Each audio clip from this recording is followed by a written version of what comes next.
ప్రతి మతంలో ఒక దేవుడు ఉంటాడు. ఆ దేవుడి పైన విపరీతమైన భక్తి ఉంటుంది. ముస్లిమ్స్ కి అయితే అల్లా, క్రిస్టియన్స్ కి అయితే జీసస్, అలాగే మన హిందువులకి ఈ లోకానికే సృష్టికర్త మహాశివుడు. ఆ పరమశివుడు మన భూమిపై కొలువై ఉన్న ప్రాంతం మౌంట్ కైలాస్ అండ్ మానవ సరోవరం మన హిందువులకి ఎంతో చాలా ముఖ్యమైనవి. ఈ భూమి పైన హిమాలయాల్లో ఉండే ఆ కైలాష్ పర్వతం అంటే సాక్షాత్తు ఆ పరమశివుడు కొలువై ఉన్న ప్రాంతంగా మనం అందరూ నమ్ముతాము. కైలాష పర్వతము అండ్ మానవ సరోవరం యొక్క ఆకారము, geological positions and scientific mysteries అన్ని కలిపి మనల్ని చాలా ఆకర్షిస్తాయి. ఆ ప్రాంతాన్ని సందర్శించుకున్న ప్రతి ఒక్కరు ఏమంటారంటే, సాక్షాత్తు నేను ఆ పరమశివుడిని సందర్శించుకున్నాను, ఆ ప్రాంతాన్ని సందర్శించుకున్న తర్వాత నేను మారిపోయాను అని చెప్తుంటారు. ఈ మౌంట్ కైలాస్ ఒక జియోలాజికల్ సెంటర్ అని సైంటిస్టులు అందరూ చెప్తారు. మన భారతదేశంలోనే కాదు, ఏషియా ఖండానికి ఎంతో ముఖ్యమైన 4 నదులు సింధు, సిట్లేజ్, బ్రహ్మపుత్ర అండ్ ఘాగ్రా నదులు ఇక్కడ నుంచే మొదలయ్యాయని అందరూ చెప్తుంటారు. ఇక చరిత్రలో చూస్తే ఇది హిందువులకి శివనిలయం, బౌద్ధ మతస్థులకి మౌంట్ మీరు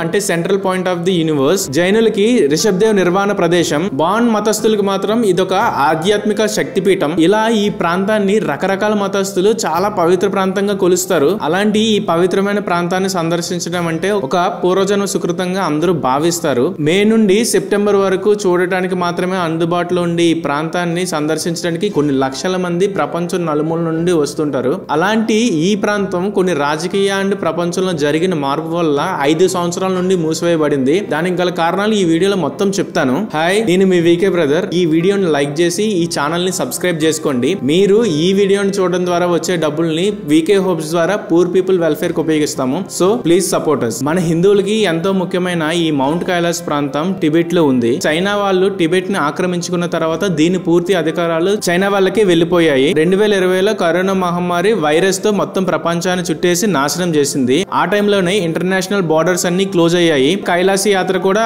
ఆగిపోయింది. కరోనా మరలా తగ్గిన తర్వాత కూడా కొన్ని ప్రపంచ రాజకీయ పరిణామాల వల్ల ఈ యాత్రని త్వరగా తిరిగి ప్రారంభించలేదు. అదే సమయంలో భారత ఆర్మీకి చైనా ఆర్మీకి మధ్య గాల్వన్ వ్యాలీ లోయలో ఒక చిన్న గొడవ జరిగింది. ఆ గొడవలో భారత సైనికుల కంటే ఎక్కువ చైనా సైనికులు చనిపోవడం వల్ల చైనా ఆక్రోశం పెంచుకొని ఈ యాత్రకి వీసాలు ఇవ్వటం ఆపేసింది. దారులన్నీ మూసేసింది. చివరికి ఈ పవిత్ర యాత్ర పొలిటికల్ కారణాల వల్ల పూర్తిగా ఆగిపోయింది. అలా 2020 నుండి 2025 వరకు 5 సంవత్సరాలు మన భారతీయులకి ఎంతో ముఖ్యమైన యాత్ర ఆగిపోయింది. మళ్ళీ ఈ యాత్రను ప్రారంభించాలంటూ మన భారత ప్రభుత్వం కూడా చైనా పైన చాలా ఒత్తిడి తీసుకొచ్చింది. కానీ ఈ మధ్య కాలంలో ట్రంప్ యొక్క టారిఫ్ వార్ వలన చైనాకి బాగా నష్టం జరుగుతూ ఉండటం వల్ల ఈ మధ్య చైనా ఇండియా సహాయం కోరింది. ఆ సహాయం పొందడానికి మళ్ళీ యాత్రని పునఃప్రారంభించింది. వీసాలు ఇవ్వడం అయితే మొదలుపెట్టింది. మళ్ళీ మన భారతదేశం నుండి ఈ ప్రదేశాన్ని సందర్శించడానికి అనుమతులు అయితే వచ్చాయి. ఇప్పుడు ఎవరైనా సరే ఈ ప్రాంతం దగ్గరికి వెళ్ళవచ్చు. అసలు మనకి ఎంతో ముఖ్యమైన ఈ ప్రాంతం చైనాలోకి ఎలా వెళ్ళింది అంటే, ఒకానొక సమయంలో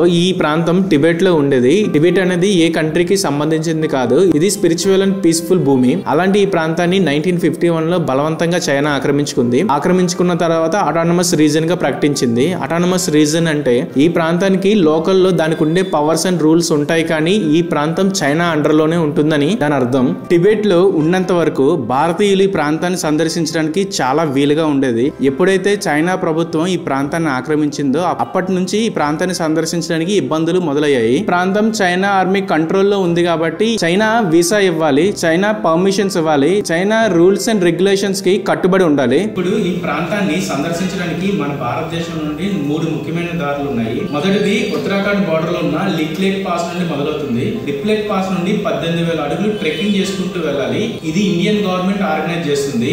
ఏజెంట్ ఫిట్నెస్ చాలా ఇంపార్టెంట్. వీసా దొరకడం కూడా చాలా స్ట్రిక్ట్ గా ఉంటుంది. రెండోది వచ్చేసరికి నాతులా పాస్. ఇది సిక్కిం నుంచి మొదలవుతుంది. ఇది బస్సు రూట్. ఇది 2015లో మొదలు పెట్టారు. ఇప్పటి వరకు ఈ రూట్ అయితే ఇంకా రీస్టోర్ చేయలేదు. మూడోది వచ్చేసరికి నేపాల్ రూట్. సిమ్కోట్ నుండి హిల్సా మీదుగా వెళ్తుంది. కాట్మాండ్ నుండి సిమ్కోట్ వరకు ఫ్లైట్ లో వెళ్ళాలి. సిమ్కోట్ నుండి హిల్సా వరకు హెలికాప్టర్ లో వెళ్ళాలి. హిల్సా నుండి టిబెట్ వరకు జీప్ రైడ్ ఉంటుంది. ఇది most safest and comfortable route, కానీ ప్రయాణించడానికి చాలా ఖర్చు అవుతుంది. దీనిని ప్రైవేట్ ఆర్గనైజేషన్స్ చూసుకుంటాయి. ఇది చాలా కాస్ట్లీ. 2 లక్షల నుండి 4 లక్షల వరకు ఛార్జ్ చేస్తారు మన కంఫర్ట్ బట్టి. ట్రెక్ కష్టం ఉండదు కానీ కాస్ట్ అయితే చాలా ఎక్కువ.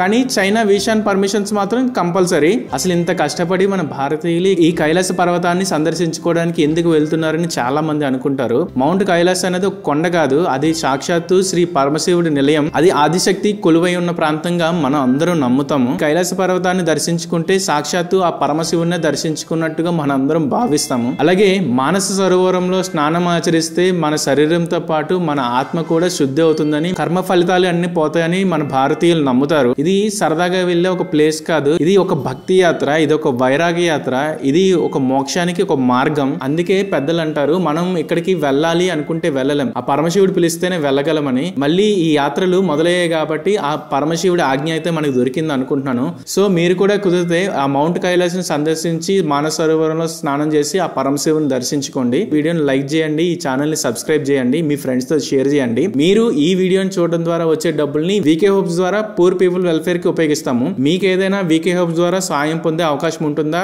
తెలుసుకోవడానికి www.venkatkonduruVK.com ని విజిట్ చేయండి. అలాగే మీకు ఈ వీడియో పైన ఉన్న అభిప్రాయాన్ని కామెంట్ రూపంలో కామెంట్ బాక్స్ లో తెలియజేయండి.